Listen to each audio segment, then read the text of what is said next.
여러분 반갑습니다.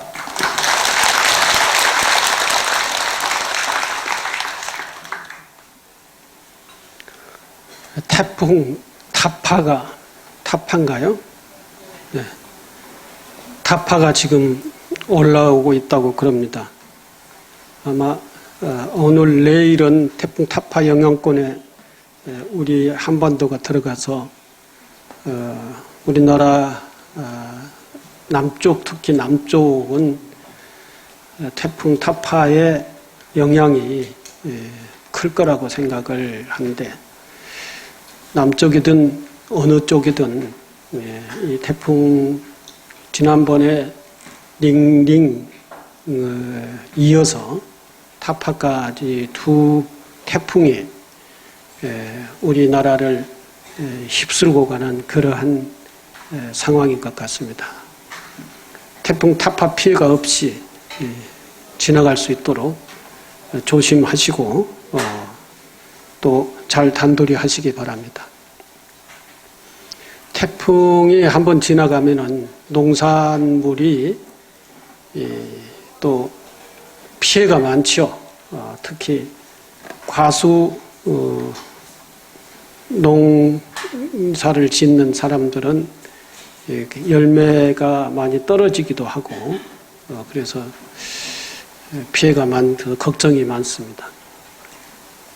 하지만 또 그 태풍을 견뎌내면은 나름대로의 이 모든 그 농작물이 아주 뿌리가 튼튼해지고 가지도 튼튼하며, 그리고 나름대로의 농작물들이 잘 자란다고 그러기도 합니다. 그런데 태풍이 없는 것만은 못하겠죠.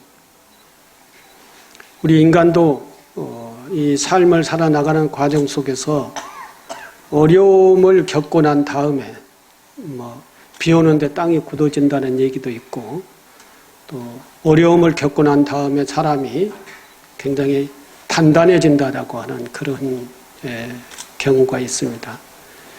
어쨌든 어려움이라고 하는 것은 없을 수가 없습니다. 우리 삶에 또는 이 자연에 있어서 어려움이라고 하는 것은 없을 수가 없기 때문에 그 어려움들을 피해갈 것이 아니라 정면으로 부딪혀서 그것을 극복해가는 그러한 자세가 필요하지 않나 그렇게 생각이 됩니다.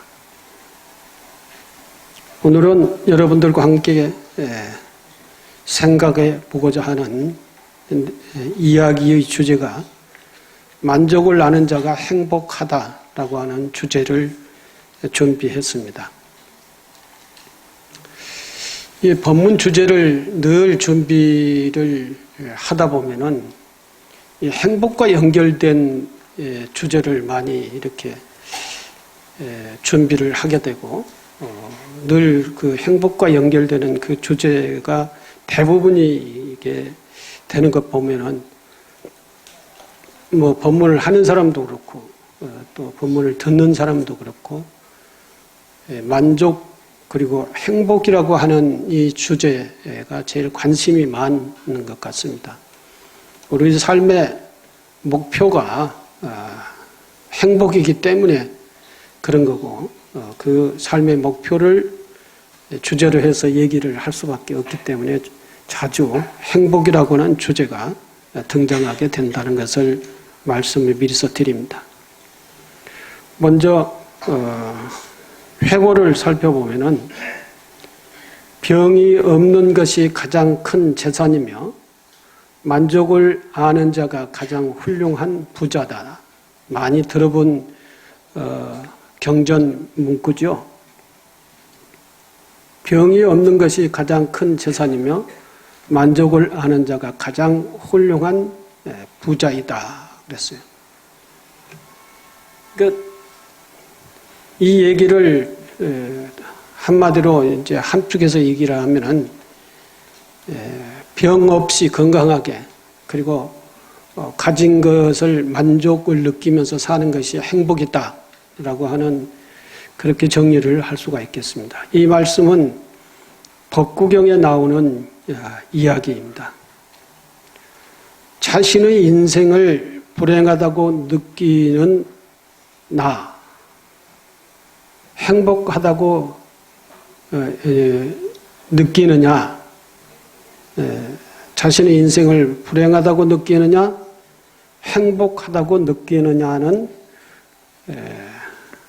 소유의 문제가 아니라 삶의 지혜의 문제이다. 지혜로운 사람은 남들이 불행하다고 생각하는 조건 속에서도 만족과 행복의 요인을 발견해내고, 어리석은 사람은 남들이 부러워하는 조건 속에 살면서도 불평과 불만족으로 불행을 느낀다. 스스로 만족할 줄 아는 마음을 가지고 주어진 삶의 현실에서 감사할 요인을 찾아 행복을 느낄 수 있어야 한다. 언젠가 이 말씀을 드렸을지도 모르겠는데, 행복의 요인을 우리 스스로가 잘 찾아서 그것을 느낄 수 있어야 된다. 그 말씀을 드리면서, 행복의 요인은 우리의 삶의 현장에 곳곳에 이렇게 밤하늘에 별이 빛나는 것처럼 우리 삶의 주변에 곳곳에 이렇게 반짝거리고 빛나고 있다. 그런 말씀을 드린 것 같기도 한데, 여러분들은 기억이 나는지 모르겠습니다. 사실 행복의 요인이라고 하는 것은, 행복이라고 하는 것은 어디 다른 곳에 이렇게 완성돼서 완성된 모습으로 있고, 우리는 그것을 완성된 행복을 그것을 찾아서 내 것으로 만드는 그런 형식의 행복이라고 하는 것은 없는 것이죠. 우리가 삶을 살아보는 과정 속에서도 늘 느끼는 내용이겠습니다만, 행복이라고 하는 것은 어디에 완성된 모습으로서의 존재하는 것이 아니라, 행복은 우리 삶의 주변에 그 밤하늘의 별처럼 이렇게 흩어져 있다는 것입니다. 그러한 밤하늘의 별처럼 흩어져서 빛나고 있는 그 행복을 우리 지혜의 눈으로서의 그 빛나는 행복의 요소들을 찾아서 그걸 우리가 느끼는 것이 행복이다라고 하는 것이죠. 일수사견이라고 하는 얘기가 있습니다. 하나의 물을 네 가지 견해로 바라본다라고 하는 그러한 내용인데요.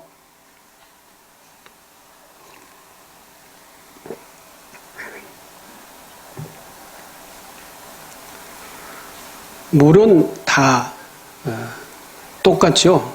물의 그 본질은 과거나 지금이나 동쪽이나 서쪽이나 남쪽이나 북쪽에 어느 곳에서도 물은 그 물의 본질은 변하지 않습니다. 똑같습니다. 그런데 보는 사람에 따라서 그 물이 달라진다라고 해요. 사람이라고 할 수도 있고 사람이 아닐 수도 있는데, 이 물을 보는 네 가지의 견해가 있다 그러는 거예요. 물은 그 본질은 변하지 않는 것이죠. 근데 이 물을 보는 데 있어서 부처님은 물을 보고 모든 생명의 생명, 살아있는 모든 식물이든지 동물이든지 모든 생명체의 생명의 젖줄이라고 부처님은 생각을 합니다. 물이 없으면은 이 세상에 생명이 존재할 수가 없잖아요. 그래서 부처님은 이 세상의 모든 생명체의 생명의 젖줄이라고 물을 그렇게 생각을 하는데,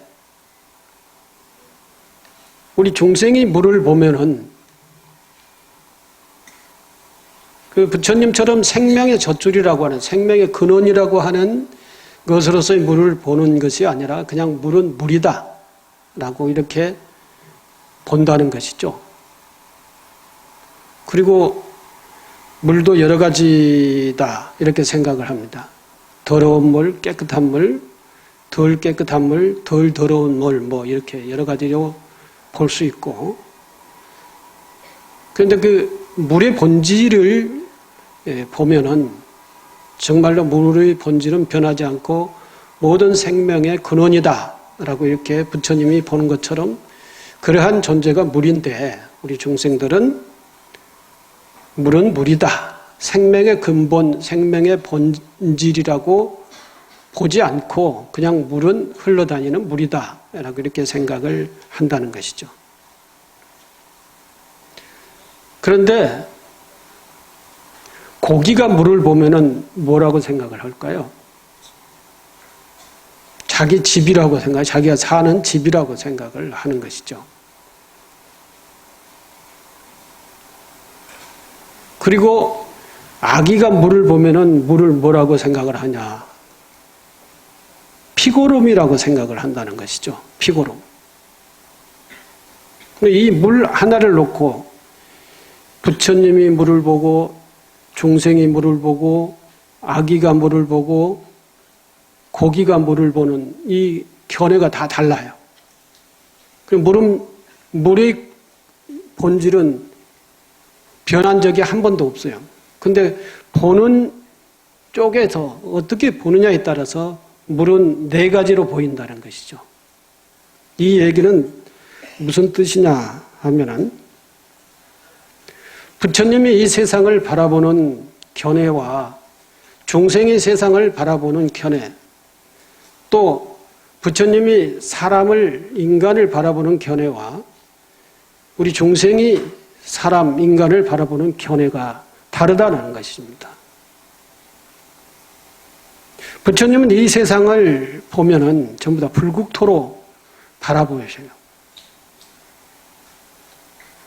이 세상 모든 물건이 다 정말로 절대적으로 필요로 한, 이 세상에 없어서는 안 되는 그러한 모든 두두물물이 전부가 절대적으로 필요로 한, 절대적으로 중요한 그러한 그 세상 그 존재들이 모여 있는 것으로서 이 세상을 바라보면서 이게 불국토다라고 이렇게 보면 돼요. 물은 생명의 근원이요. 또 그 물에 의해서 살아가는 모든 생명체는 또한 즐거움, 행복, 불국토다. 이렇게 부처님은 바라보는 것이죠. 그런데 내가 이 세상을, 즉 중생이 이 세상을 바라보는 세상은 고해예요, 고해.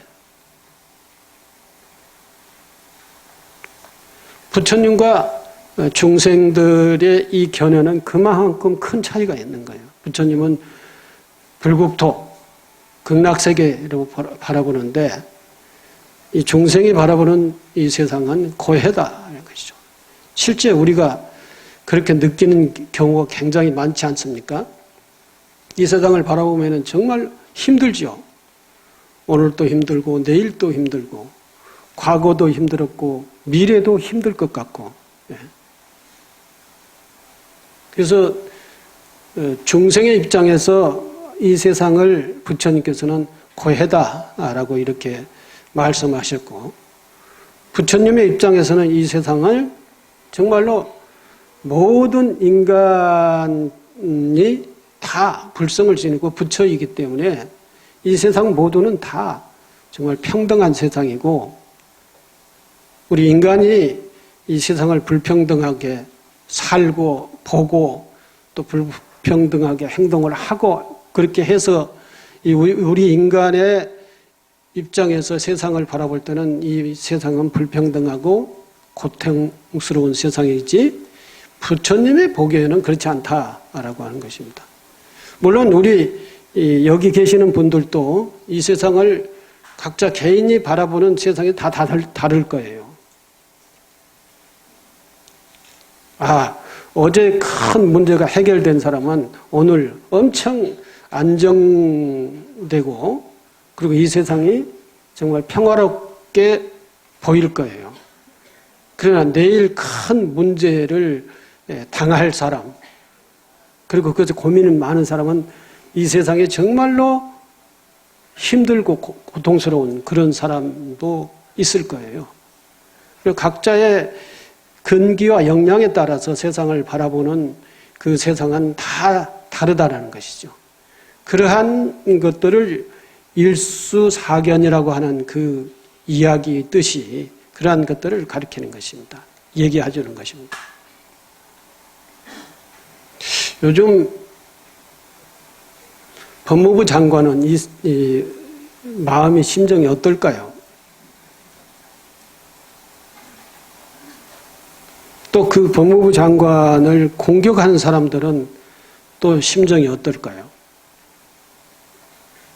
또 법무부 장관을 지지한 사람이나 법무부 장관을 반대하는 사람은 또 어떨까요?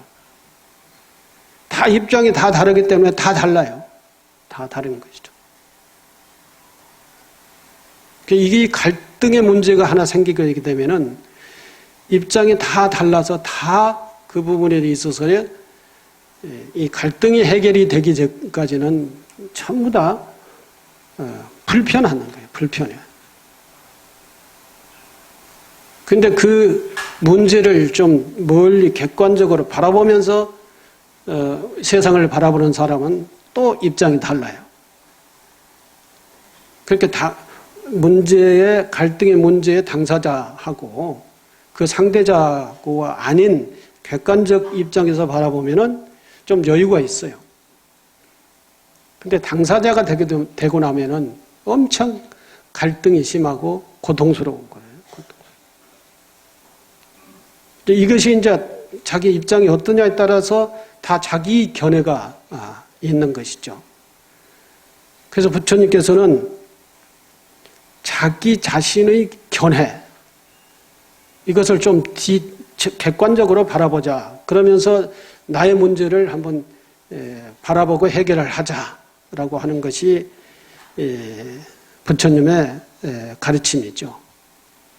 그래서 부처님께서는 늘 그런 말씀을 하시죠.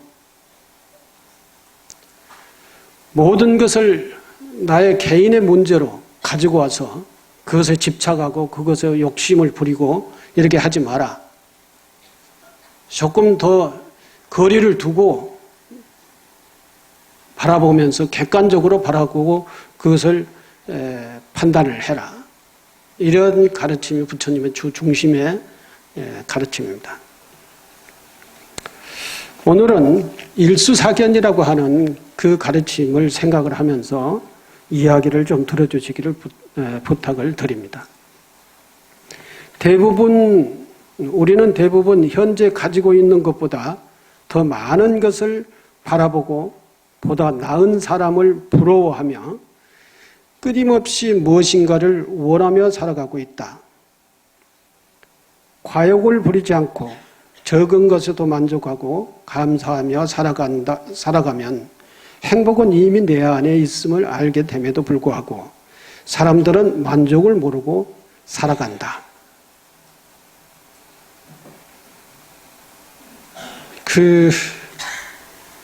민주당이나 또 야당이나 정치를 하는서 정권을 잡아서 정치를 하자고 하는 것이 목표입니다.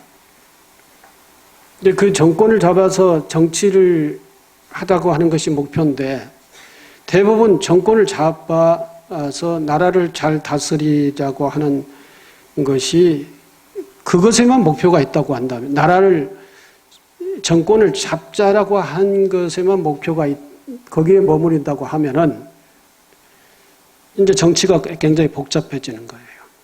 정치가 굉장히 우리 국민들을 굉장히 고통스럽게 만드는 거예요.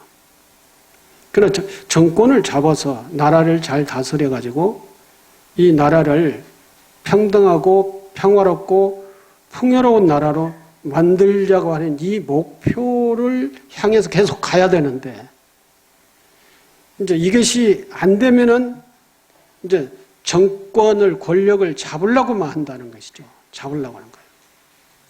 그 정치의 목적은 이 국민과 나라가 평화롭고 그리고 풍요롭고 그리고 안정된 나라, 여러 가지로 안정된 나라를 만들기 위한 것이 정치의 목표인데, 이제 이 풍요롭고 평화롭고 안정된 나라에는 관심이 없고 권력을 잡으려고만 하는 것에 관심이 있으면은 이게 이제 서로 싸우는 것이죠.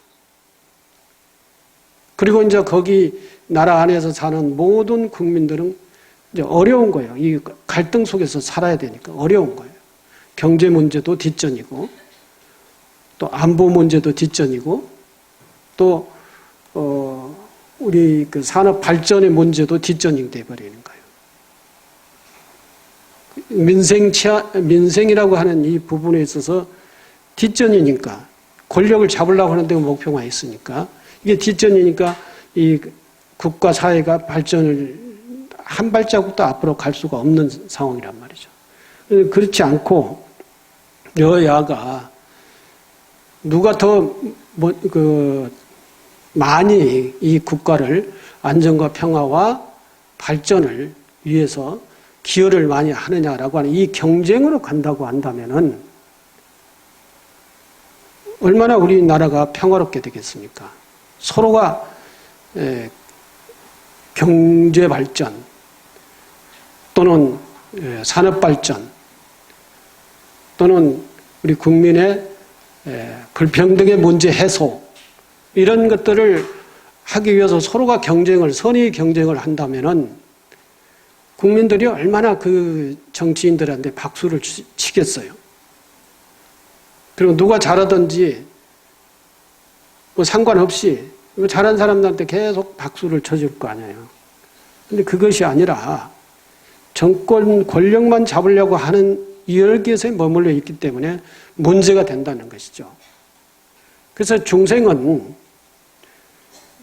그 목표가 뭐냐, 삶의 목표가 뭐냐라고 하는 것에 관점을 둬야 되는데 자꾸 뭔가에 자기 욕심만을 채우려고 하는 것에 그 관점에 거기서 머물러 있기 때문에 이 욕심의 문제가 이 삶의 문제를 계속 고통스럽게 만들어버리고 만다라고 하는 것입니다. 우리가 안정과 평화를 위해서 살잖아요. 안정과 행복을 위해서 산단 말이죠. 그러면 그 과정 속에서 가장 나를 고통스럽게 만들어내는 그 요인이 뭐냐라고 하는 것을 우리가 알아야 될 거 아니에요. 그것이 이미 부처님께서는 우리에게 다 말씀을 해 주셨어요. 탐진치, 탐내고 성내고 어리석은 이 탐진치 문제다. 이 탐진치 문제를 근본적으로 해결을 하면은 누구든지 평화로울 수 있고 만족할 수 있고 건강할 수 있다. 이 말씀을 계속 대내에서 하신단 말이죠. 오늘도 그 얘기에서 벗어나지 않습니다. 벗어나지. 병이 없는 것이 가장 큰 재산이다. 제가 2014년도 1월 달에 이제 간암에 걸려가지고 간암 수술을 했습니다.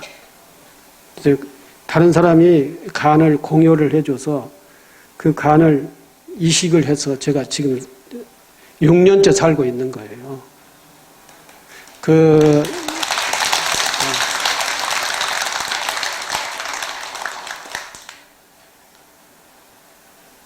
근데 뭔 얘기 하려고 이 얘기 시작했는데 박수 치는 바람에 잊어버렸네.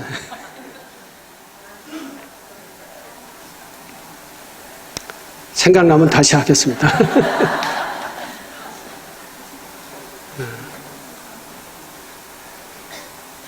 제가 70년도 출가를 했어요. 그러니까 지금 딱 50년째 됐습니다. 출가한 지가. 50년째 출가 생활을 하면서 지금 다른 사람한테 너 뭐했니? 하고 그 했던 일 내놔봐라 하면은 다른 것도 없고요. 80년대에 금강정사라고 하는 광명시의 절을, 지금도 제가 거기서 살고 있는데 절을 하나 창건을 했어요. 그 다음에 98년도에 조계사에 가서 조계사 주지를 한 5년 반 동안 했습니다. 그러면서 조계사의 주변 정리를 그 우정총국이든지 일주문 부지든지 또 앞에 법당 앞에 이렇게 축대 싸서 기와 담 쳤잖아요. 그리고 소나무 심어 놓은 거 그거든지, 그리고 법당이 대들보가 끊어져서 비가 새는데 그 법당을 전부 다 해체 보수를 하고, 그리고 제 혼자 한 것은 아니지만 청문 청사를 짓는데, 지금 청문 청사 짓는데 그때에 제가 조계사에 있었습니다. 그래서 조계사 성역화 하는 데에 일조를 했습니다. 한 5년 반 동안. 그리고 난 다음에 2004년도에 저 불광사로 가가지고 불광사의 중창불사를 다 했습니다. 불광사를 아시는지 모르겠는데, 불광사에 그 법당에 비가 새는데 제가 가니까 그걸 다 철거를 하고, 지금은 지하 5층, 지상 5층 해서 10층 건물에 3,000평이라고 하는 사찰을 지었어요. 그리고 난 다음에 저 북한 산성에 가면은 중흥사라고 하는 사찰이 있어요. 아무것도 없는데 거기에 중흥사라고 하는 사찰을 복원을 했습니다. 그러니까 금강정사, 조계사, 불광사, 중흥사라고 하는 이 네 사찰을 중창불사 내지는 창건, 복원 이런 것을 한 것이 제가 여러분들한테 뭘 했나 하고 내놓으라고 하면 내놓을 수 있는 그러한 거예요. 자랑한 게 아니라 그동안 제가 이렇게 살아오는 과정 속에서 그런 일을 하면서 욕심이 많은 사람이라고 한다면 돈을 엄청 챙겼겠죠. 그러지 않을까요? 불광사만 해도 400억 공사였고요. 조계사만 해도 150억 공사였습니다. 중흥사만 해도 90억 공사였어요. 이렇게 하면 거의 몇천억이 아니라 몇백억, 천억에 가까운 그런 불사를 하는 과정 속에서 돈을 챙기려면 돈 많이 챙겼을 거 아니에요. 근데 지금 제가 얘기하고 싶은 것은 돈 없어요, 제가.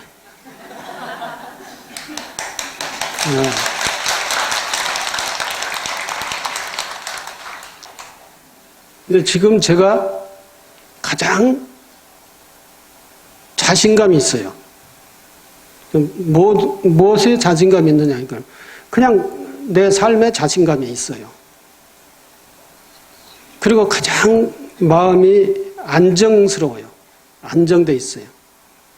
미래에 대한 걱정이 하나도 없어요. 그 어떤 교수님이 그런 말씀을 하시던데,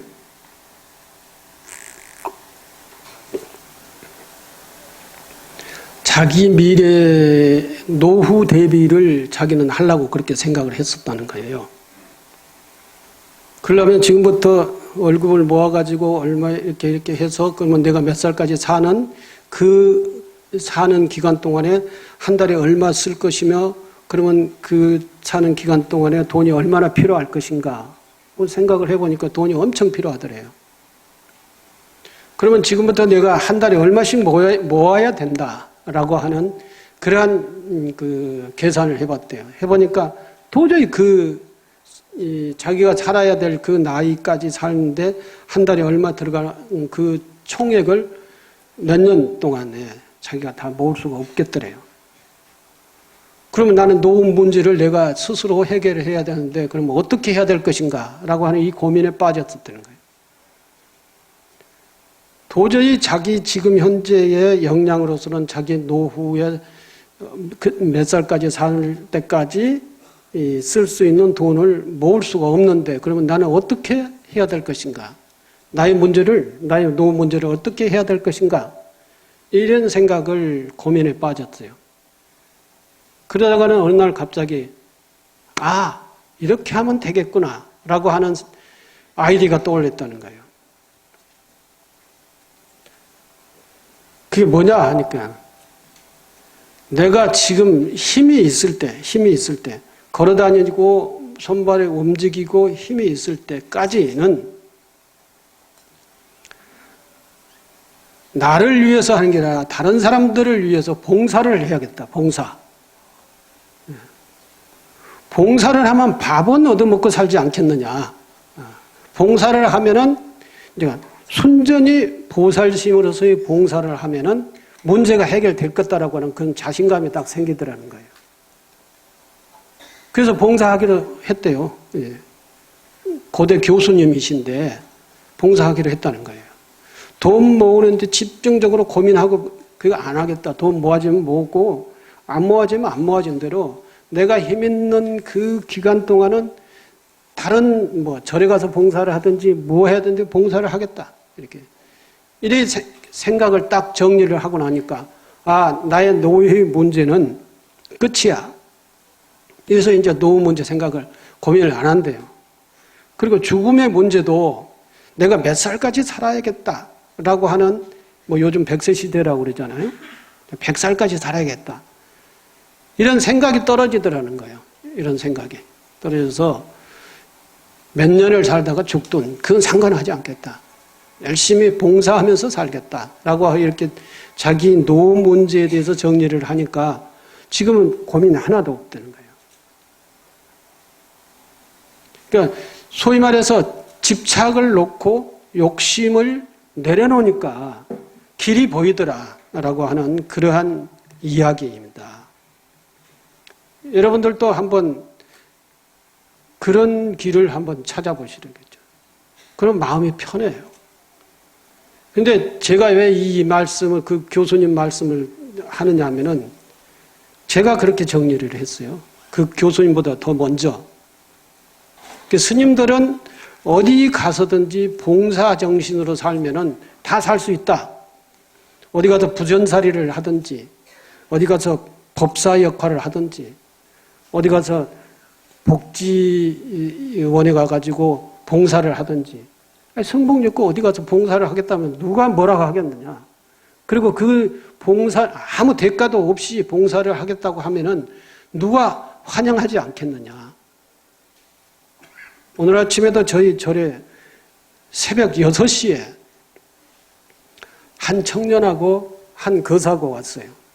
와가지고 뭘 하느냐면은 이렇게 비가 와가지고 여기 마당을 쓸어 내려서 이렇게 여기 봉은사도 깨끗이 거기 청소를 했던데 이 철망 이렇게 빗물 내려가도록 해놓고 그 위에다 철망 덮어놨잖아요. 그래야 차가 지나다니지. 그 밑에 저기가 흙이 와가지고 다 그게 메꿔졌어요. 그러니까 물이 내려가지 못하는 거예요. 근데 청년 한 사람하고 거사 한 사람하고 와가지고 그걸 다 뜯어내고 그걸 청소를 하고 있는 거예요. 아침 6시에. 내가 아침 먹고 가보니까 그거 하고 있어요. 누가 와서 하라고 했냐 하니까 누가 와서 하라고 한 사람이 없다는 거예요. 그냥 물이 안 내려가니까 자기네들이 이거 해야겠다, 청소해야겠다 해서 와가지고 둘이 청소한다는 거예요. 얼마나 내 입장에서는 고마운지. 그래서 그거 다 하고 나도 같이 노동을 하고 그 다음에 이제 밥을 먹자고 그랬어요. 아침에.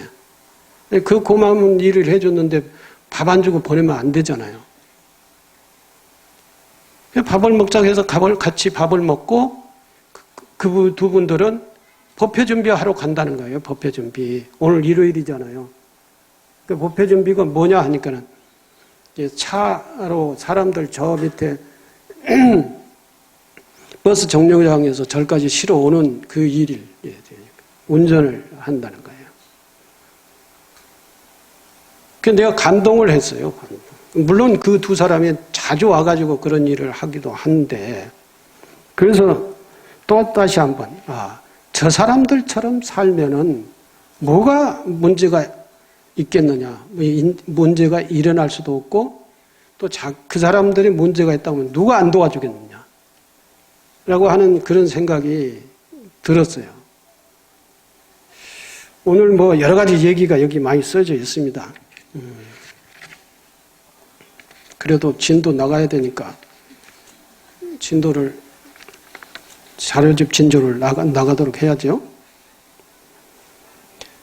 미래에 자기가 고통스럽지 않게 살아가려면은 부처님께서는 탐진치 삼독심을 내려놔라. 여기에서도 마찬가지 그런 내용이 노린 것입니다. 근데 조금 이제 현실적으로 살아라라고 하는 얘기가 있어요. 미국 작가 게일 쇠이라고 하는 사람이 자기의 책을 썼는데 무슨 책을 썼느냐 하면 행복의 통로를 찾는 사람들이라고 하는 제목이에요. 그러니까 통로를 찾는 사람들이라고 하는 제목인데 그 책에서 하는 얘기가 현대인들은 만족 결핍증을 앓고 있다. 그렇죠. 그러니까 만족 결핍증을 앓고 있는 게 현대인들이라는 거예요. 뭐 특히 어느 나라 사람이라고 할 것 없이 자본주의 사회에서 사는 모든 사람들은 이 자본이라고 하는 물질의 소유욕에 굉장히 집착돼 있는 것이죠. 그래서 그 물질의 소유에 만족을 할 줄 모르고 사는 그런 병에 걸렸다. 이게 했어요. 그렇게 그런 말을 하면서 만족하는 삶을 살아가는 사람의 이제 그 만족 결핍증을 즉 욕심을 내려놓은 만족 결핍증 낳는 거죠. 만족 결핍증이라고 하는 것을 치유를 하려면 어떻게 살아야 하느냐 하면은 만족하는 삶을 살아가는 사람이 8가지 조건으로 해서 이제 8가지 조건을 삶의 방식을 제시를 했는데 자기 삶의 분명한 방향을 가져야 된다는 거죠.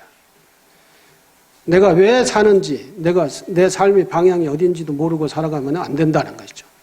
내 삶의 방향이 내가 왜 사는지는 알고 살아가야 된다. 그렇죠. 그리고 자기 인생을 헛되게 걸어왔다고 느끼거나 실망을 자주 느끼지 않는 사람이라야 된다. 그러니까 자기 과거는 정말 힘들었고 별로 가치가 없고 정말 다른 사람과 비교를 해봐서 형편없다. 그러면서 그런 것들을 계속 되뇌이면서 후회를 하지 말라는 것입니다. 과거는 과거대로 보내라. 그렇죠. 잊어버리라는 것이죠. 그런 것을 하지 마라라고 하는 것이고, 세 번째는 자기 인생을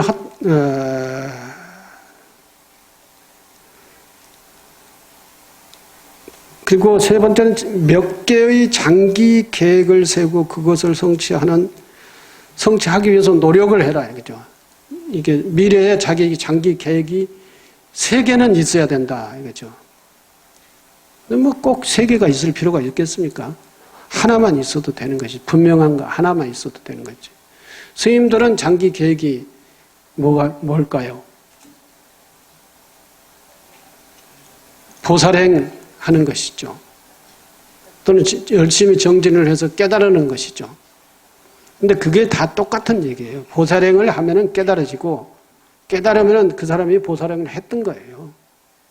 다시 말해서 앞서 고대 교수가 자기 노후의 문제를 걱정하지 않고 사는 방식이 뭐냐라고 하는 것이 봉사다. 이 봉사가 뭐겠어요? 보살행이죠. 보살에게. 보살에게를 살면서 하면서 살면은 자기 노후의 문제는 해결되겠다. 이렇게 생각을 정리를 한 거예요. 거기에는 이제 여러 가지 이제 그 의미가 있어요. 단순하게 무슨 무료봉사라고 하는 이런 개념만이 아니다라는 것이죠. 삶의 방식이. 그리고 진심으로 사랑하는 대상이 있는 삶을 살아야 된다. 정말로 내가 목숨을 바쳐서 사랑하는 대상이 있어야 된다. 사람이든 일이든 삶이든 정말로 열심히 거기에 그 성의를 다해서 사랑하는 대상이 있어야 돼. 일을 사랑하면 일을 사랑하고 또 수행을 사랑하면 수행을 사랑하고 또는 신행 활동을 하면 신행 활동을 사랑하고 뭔가에 자기 정성을 다 투여를 해서 그 사랑하는 대상이 있어야 된다는 거예요. 그러니까 사람도 그래요. 사람도 정말 이 사람을 믿고 그 사람하고는 허심탄회하게 모든 일을 할 수 있는 사람 한 사람 이상을 있어야 되는 것이죠. 나의 모든 것을 그 사람에게 얘기를 할 수 있는 사람 한 사람 이상을 있어야 된다. 있습니까? 한 놈도 믿을 놈이 없어. 이렇게 생각을 하고 살면은 골치 아픈 거지. 자기 가장 고충스러운 것. 그것이 비도덕적인 내용이라 하더라도 이 사람하고 얘기하면은 서로 주고받을 수가 있다. 그리고 그 사람은 절대 나의 비밀을 확산시킬 사람이 아니야 라고 하는 이런 믿을성이 있는 사람이 나를 위해서 고민을 해줄 수 있는 사람. 이런 사람이 한 사람 이상을 있어야 돼요. 3사람 이상 있으면 이 사람은 정말로 괜찮은 사람이에요. 예. 이런 사람이 3사람 이상이 있으면. 딸하고 어머니하고는 그런 얘기 잘 하나요? 그런 친구가 있어야 된다. 그런 친구가 있으면은 그 사람이 애롭지가 않아요. 근데 그런 친구가 없으면은 이제 애로워지는 것이죠.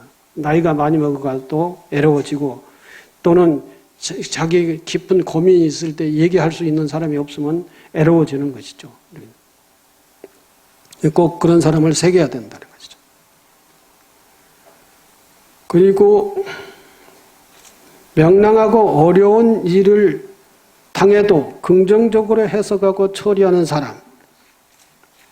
조금만 어려운 일이 있으면 막 온 세상 고민이 다 자기 것인 것처럼 이렇게 막 머리 싸매고 심각하게 생각을 하고 이런 게 아니라 좀 그것을 여유 있게 객관적으로 바라보면서 명랑하게 그 문제를 해석을 하고 처리할 수 있는 그러한 사람이 돼야 된다는 거예요. 그 남의 비평이나 욕에 너무 신경 쓰지 않고 너그럽게 들을 수 있는 사람. 다른 사람이 나를 비평을 하고 설사 그것을 욕을 한다 하더라도 그것에 너무 신경 써요. 소위 요즘 사람들, 그런 사람들 뭐라고 그러니까 멘탈이 강한 사람이라 해야 된다. 그죠? 멘탈이 강한. 누가 욕해도 눈 하나 깜짝하지 않고 아주 그 자기 중심을 딱 지키면서 그 문제를 대응하는 그런 사람이라 해야 된다는 것이죠. 요즘은 하도 엄청나게 정말 이렇게 얘기해도 되는지 모르겠지만 험악한 세상이잖아요. 험악한 세상을 살아가려면 멘탈이 강해야 돼. 조그만 것에 그냥 신경 쓰고 그런 사람이 있어. 나의 흉을 보면은 누가 나의 흉을 보더냐? 그러면 누가 하더라? 그러면 그 사람 쫓아가가지고 왜 누가 그러더냐? 그래가지고는 그냥 넘어가면 끝날 걸 결코 얘기한 사람 불어라 해가지고 한 3일간 쫓아다니면서 결코 얘기한 사람 얘기하게 만들어요. 그러면 그 얘기했다는 사람을 또 쫓아가요, 그 다음에. 그래가지고 한 7사람 정도 거쳐가지고 그 얘기 처음에 했던 사람을 찾아가지고 그 사람하고 와가지고 그냥 박살을 내놓는 거예요, 박살을. 이렇게 되면은 이 과정에서 7사람하고는 자기는 다 등지는 거예요. 대충 자기가 수용을 해서 다 문제는 시간이 흘러가서 해결될 문제는 다 시간을 보내야 돼요. 가서 따져가지고 원인 찾아서 막 이렇게 하다 보면 그 과정에서 일어나는 문제가 더 복잡해지는 거예요. 대충 넘어가요. 대충 해석하고 넘어가라는 얘기죠. 또 그리고 두려움이나 근심을 끊고 갈 정신적 힘을 가진 사람이 되라. 그러니까 멘탈이 강한 사람, 이런 사람이 되고 그러면서 의지가 강한 사람이 돼야 된다. 이런 마음 자세로 이 세상을 세파를 겪으면서 살아가야 된다라고 한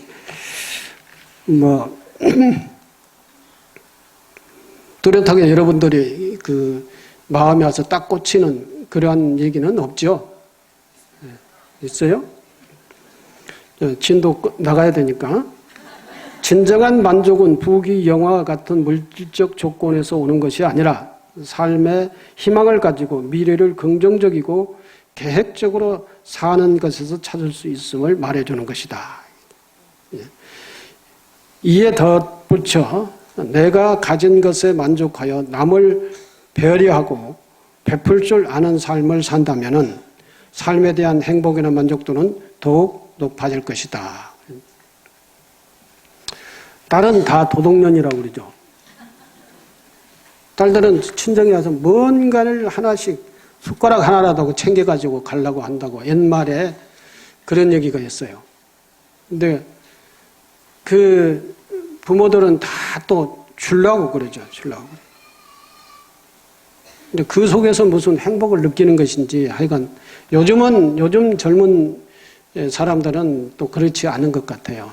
뭐 가가지고 숟가락 하나라도 챙겨가지고 오려고 이러한 그 알뜰하고 이런 생각이 별로 없는 것 같아요. 별로 그냥 대충 혼자 살아가려고 하는 그런 생각 때문에 그러는지.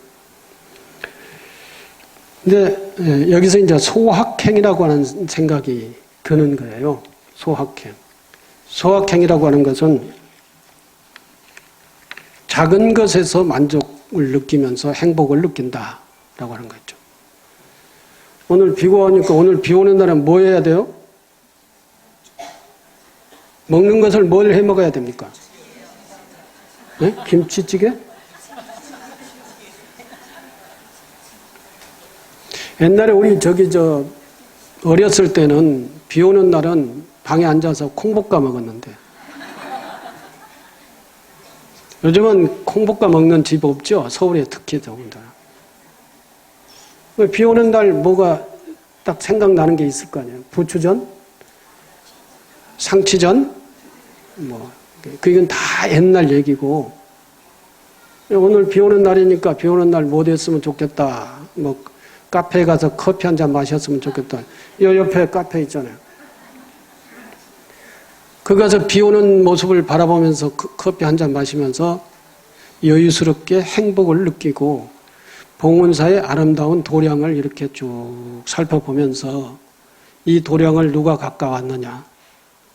다 옛날 스님들, 옛날 불자들, 옛날 우리 선조들이 이렇게 가까웠고 또 우리가 오늘날 이것을 또 이렇게 만끽을 하고 있다. 이런 생각 좀 해봐야겠죠. 이러면서 그 커피의 향기로운 맛에 취해 이게면서 행복을 느껴보라는 것이죠. 이런 것들이 소확행이죠. 오늘 점심 메뉴가 뭔가 모르겠네. 먼저 내가 알아보지 못했으니까 모르겠고요. 저기 풀밭에 가면은 무슨 꽃이 피어 있는 줄 아세요? 상사화가 피었어요. 상사화. 무산 바치고 저 풀밭에 가가지고 상사화를 보면서 젊었을 때 상사병에 걸렸던 그 사람도 한번 생각을 해보면서 이렇게 하면서 고통을 느끼는 차라리 그 추억을 되씹으면서 이렇게 한번 생각을 해보려. 이게 인생이지. 인생이 별거 있어요? 어떤 가수가 어디 가서 먹는 것을 맛있는 것을 보고 막 먹으면서 하는 얘기가 그러더라고요. 뭐 인생 뭐 별거 있어? 이렇게 맛있는 거 먹고 살면서 행복하게 살면 됐지? 뭐 이런 얘기 하더라고요. 공감이 확 가더라고요. 공감이. 그래서 나는 그 음식을 먹을 수 없어가지고 좀 아쉬웠지만, 인생 맛있는 걸 먹고 향기로운 차 마시고 아름다운 꽃 보면서 추억을 생각하고 이게 살아야지. 아이고, 저 보살은 어떻고 저 보살은 뭐 밥 먹는데 뭐 어떻고 뭐 계속 남 욕하고 흉보고 뭐 이래 해봐야 자기 심성만 나빠지는 거예요. 소확행이라는 건 조그마한 건 집에 가가지고 맛있는 김치찌개라도 끓여놓고 오늘 우리 식구들이 함께 저녁을 먹겠다 이렇게 그러면 김치찌개 준비하는 나도 고통스럽지 않고 다 저녁에 들어와가지고 오늘은 함께 밥 먹는 거야 다 들어와 이렇게 해가지고 같이 밥 먹으면서 느끼는 것 이런 것들이 소소한 행복이잖아요. 이렇게 살다가 죽는 거예요. 무슨 뭐 별거 있어요? 뭐 아파트 어떤 사람은 몇 채 가지고 있다 하더라? 100채가 넘는다고 그러더라고요. 그거 다 가지고 있어 봐야 뭐예요? 그거 관리하고 이건 누가 내 것 이걸 누가 어떤 놈이 뺏어갈까 봐서 고통스러워하고 이러다가 나중에는 죽을 때 고혈압에 의해서 콧구멍에서 피가 나오고 이렇게 하면서 죽는 거예요. 근데 그런 욕심이 없으면은 이 콧구멍에 코피 안 흘리고 죽어요.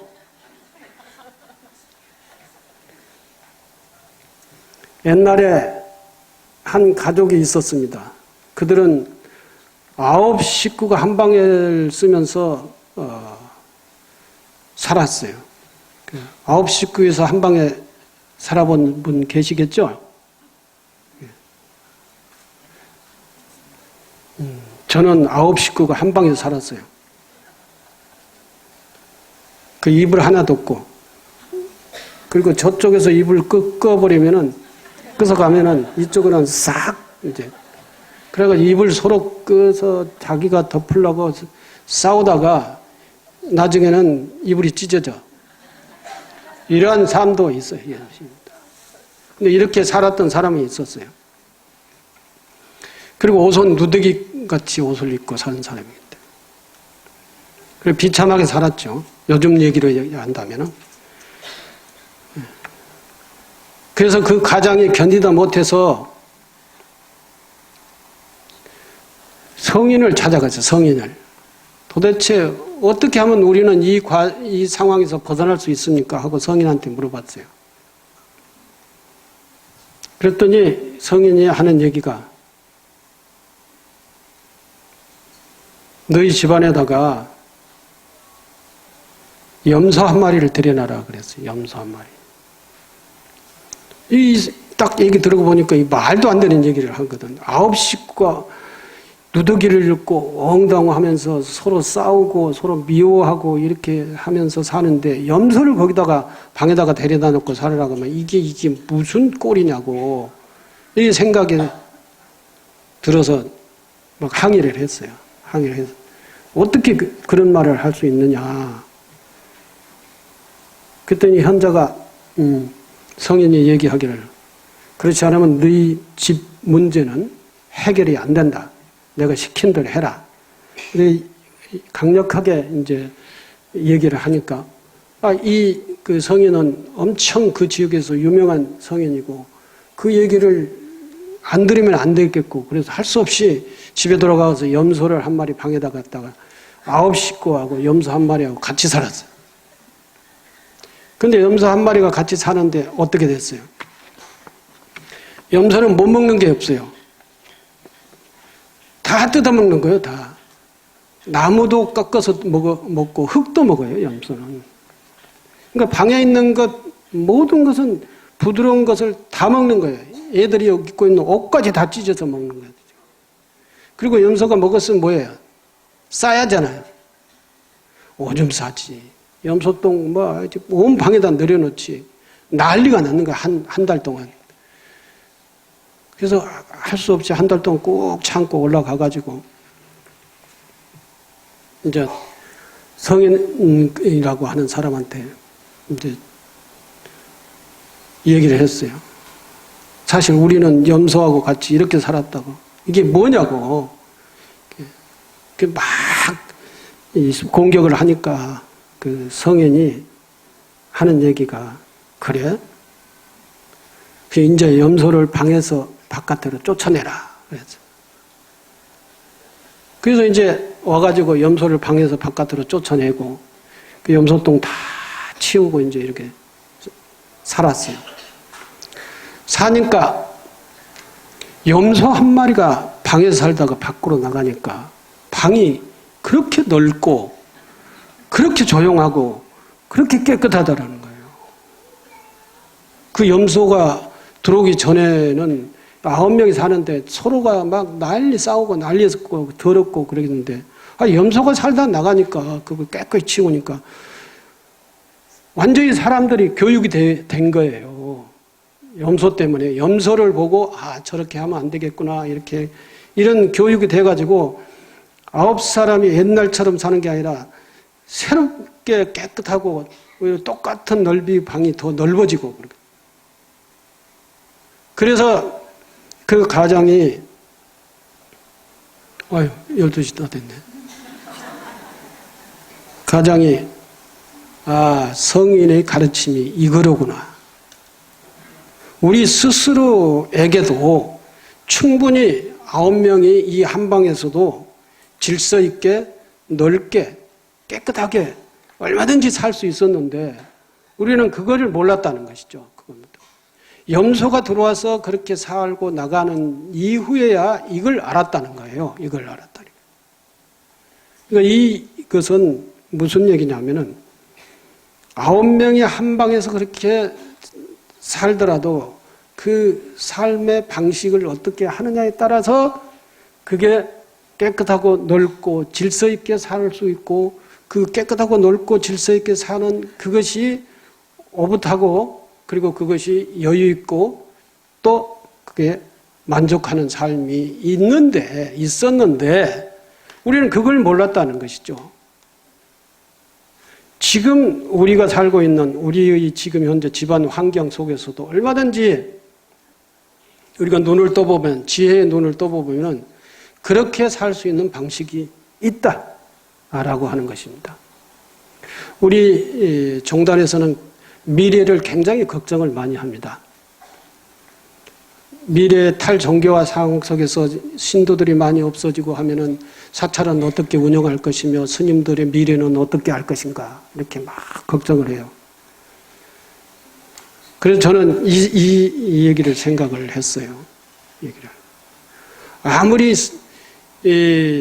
먹을 것이 없다 하더라도 공동체를 잘 이루고 살면은 정말로 모든 사회인들이 모범스럽게 바라봐주고 그걸 존중을 하면서, 그리고 우리 스님들이 살아나갈 수 있는, 불교가 발전할 수 있는 그 길이 있다라고 하는 그러한 생각에 저는 자신이 있어요. 자신이. 그래서 사찰에서 주지 스님은 월급을 얼마 받고 저 밑에 있는 행자는 막 한 푼도 못 받고 아파도 병원도 못 가고 이런 게 아니라 모든 스님들은 다 사찰에서 보장을 해주고 병 나면 고쳐주고 옷 없으면 옷 해주고 이렇게 밥 먹으면서 그 일을 다 함께 공동체적으로 해나가면은 사회가 우리를 보면서 정말로 본받아야 될 그러한 단체다라고 하면서 우리들에게 지원을 해주고 우리를 승가를 이렇게 육성시키는데 많은 지원을 할 것이다, 이런 생각을 합니다.